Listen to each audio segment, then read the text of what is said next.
Les hommes ont imaginé 1001 procédés pour tenter de voler dans les airs. Depuis la construction du premier avion, il y a environ un siècle. Des milliers de scientifiques se sont employés à inventer les meilleures machines volantes. Leurs efforts ont permis d'aboutir aux avions que nous connaissons aujourd'hui.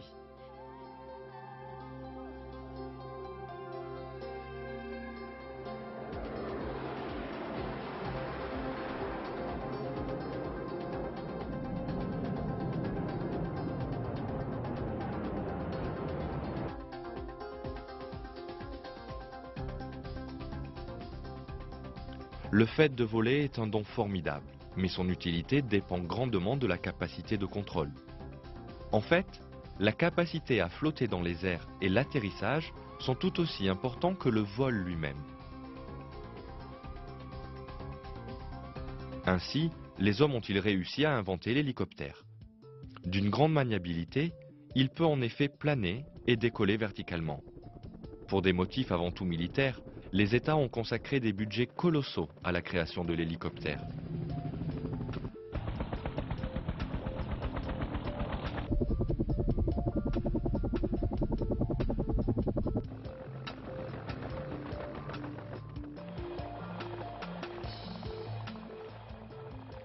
Cependant, des études récentes démontrent que la technologie de vol de l'hélicoptère est tout à fait primitive comparée à celle du tout petit insecte qu'est la libellule.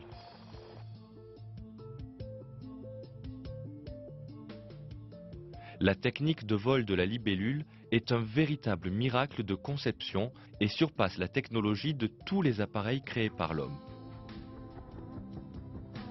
Le dernier modèle d'hélicoptère Sikorsky s'inspire d'ailleurs très largement de la libellule. Dans le cadre de ce projet, des images de libellules ont été enregistrées sur un ordinateur spécial. À partir de là, des milliers de croquis ont été réalisés sur ordinateur afin d'appliquer la technique de vol de la libellule au modèle de Sikorsky.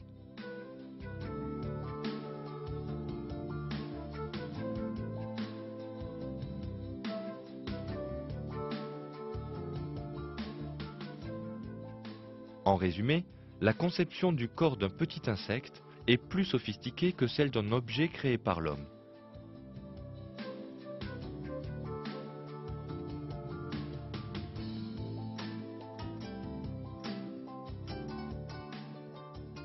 La technique de vol de la libellule, ainsi que ses ailes, mettent en lumière un point. Ce petit être est la preuve du miracle de Dieu.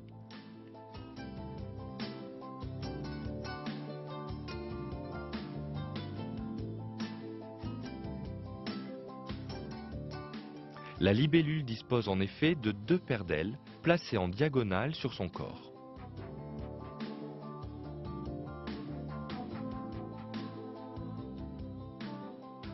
Sa rapidité de manœuvre lui permet d'atteindre rapidement une vitesse de 50 km/h, chose peu commune chez l'insecte. Pour donner un ordre d'idée, un athlète olympique ne dépasse pas les 39 km/h sur 100 mètres.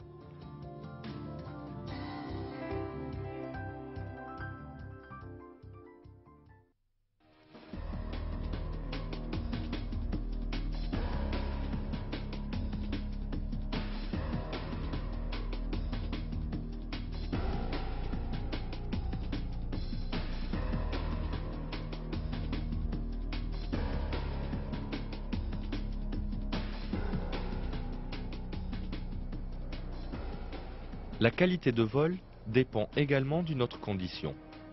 Il est très dangereux de voler si le système visuel n'est pas excellent. C'est pourquoi les avions et les hélicoptères ont des systèmes de guidage très avancés. La libellule, pour sa part, dispose d'un total de 30 000 micro-yeux et chaque œil est orienté dans un sens différent. Toute l'information collectée par ces yeux est ensuite transmise au cerveau de la libellule qui l'analyse et assure à la libellule une acuité visuelle merveilleuse.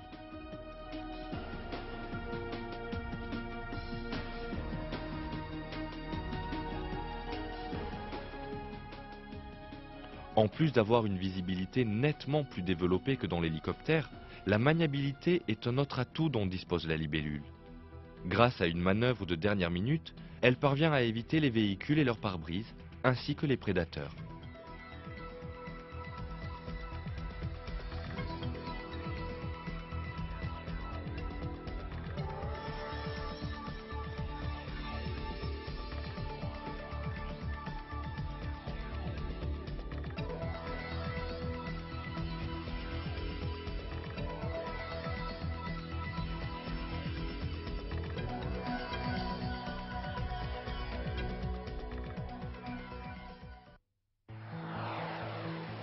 Il est difficile pour un pilote d'hélicoptère de déterminer, après sa manœuvre, sa position par rapport au sol. S'il s'embrouille et confond le haut et le bas de l'appareil, il peut s'écraser. Afin d'éviter un tel scénario catastrophe, les techniciens ont développé un instrument, le gyroscope. Celui-ci montre au pilote où se situe l'horizon à l'aide d'une ligne horizontale. Le pilote peut alors comparer sa position par rapport à cette ligne et déterminer rapidement la position de l'appareil. Depuis des millions d'années, la libellule utilise le même procédé. Devant chaque œil de la libellule, il existe en effet une ligne horizontale artificielle. Quel que soit l'angle de vol, la libellule reste toujours parallèle par rapport à cette ligne horizontale.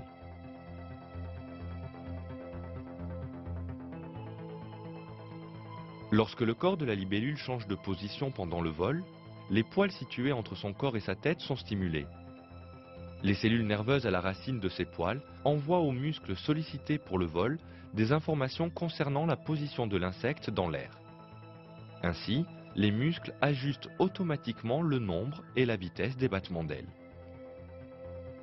C'est pourquoi, même lors de manœuvres difficiles, la libellule n'oublie jamais sa direction ni ne perd contrôle. Ce système est effectivement une merveille d'ingénierie.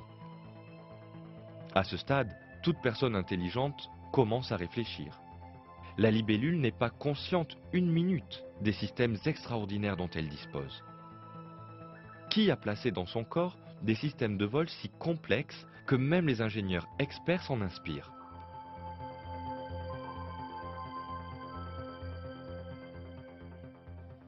Qui a doté cet insecte d'ailes parfaites, de moteurs et d'un système visuel supérieur? Qui est l'auteur de cette conception parfaite?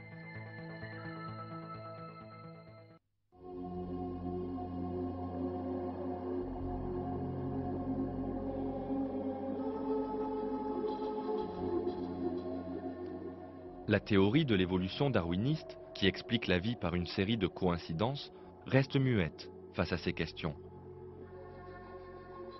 Il est impossible que le corps de la libellule soit le résultat d'une évolution quelconque ou d'une série de développements fortuits. La raison en est simple. Pour que l'insecte survive, tous ces systèmes doivent coexister de manière simultanée et complète. On est en droit de croire que la première libellule était certainement pourvue des mêmes mécanismes que les libellules d'aujourd'hui.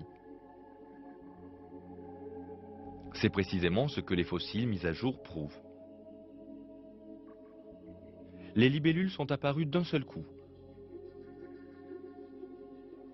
il y a 320 millions d'années, date à laquelle remonte la plus ancienne libellule découverte par les paléontologues.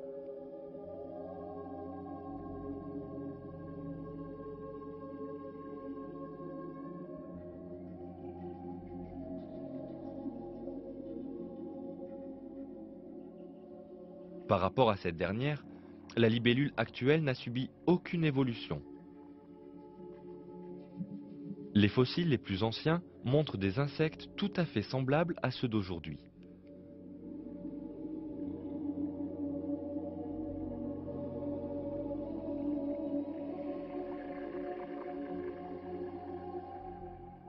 Ces faits prouvent l'invalidité de la théorie de l'évolution et appuient bien le concept de création des libellules et des autres êtres vivants.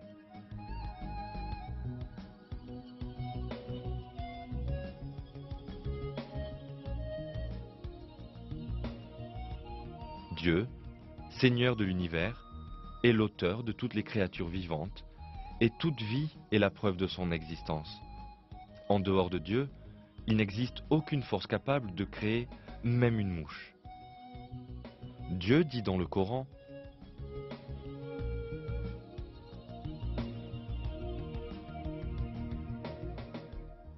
Ô homme, une parabole vous est proposée, écoutez-la. Ceux que vous invoquez en dehors de Dieu ne sauraient même pas créer une mouche, quand même ils s'uniraient pour cela. Et si la mouche les dépouillait de quelque chose, ils ne sauraient le lui reprendre. Le solliciteur et le sollicité sont également faibles.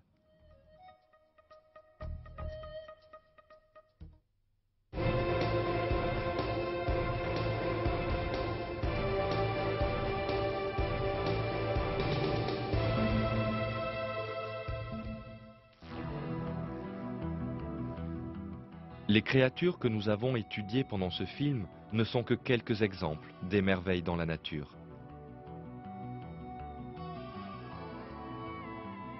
En vérité, Dieu gratifie tous les êtres vivants de la nature de particularités merveilleuses, et chacune d'elles est la preuve du talent artistique et du pouvoir de Dieu.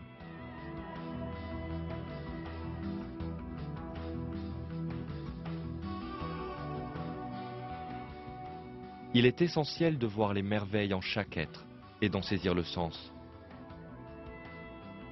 Dieu attend de nous que nous réfléchissions à la création et que nous en tirions des conclusions. Dans un verset du Coran, Dieu dit: Parcourez la terre et voyez comment il a commencé la création. Puis comment Dieu crée la génération ultime, car Dieu est omnipotent.